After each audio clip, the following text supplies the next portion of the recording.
લો બોલો હવે ઓપરેશન સિંદૂર દરમિયાન પાકિસ્તાન તરફથી ગોળીબારી થયેલ અને તેમાં પૂંછના એક ટીચર જે મદરસામાં ભણાવતા હતા કારી ઇકબાલની મોત થઈ જાય છે અને ગોદી મીડિયા તેમને આતંકવાદી ઘોષિત કરી દે છે.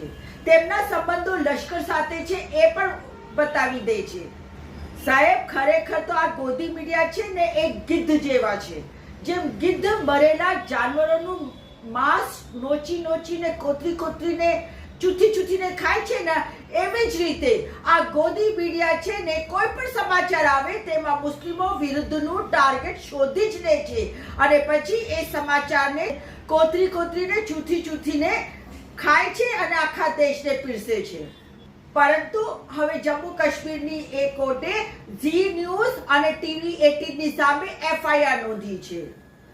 તો સાહેબ મારે તો એટલું જ કહેવું છે કે ખરેખર જો દેશની એકતા અને અખંડતા માટે કોઈ ખતરો છે ને તો આ ગોદી મીડિયા છે. દેશમાં નફરતી એજન્ડા ફેલાવવા માટે એ લોકોને ખાસ ટ્રેનિંગ મળેલી છે અને આપણે સૌ જાણીએ છીએ કે આ કામ એ લોકો કોના માટે ને કયા ઇશારે કરે છે.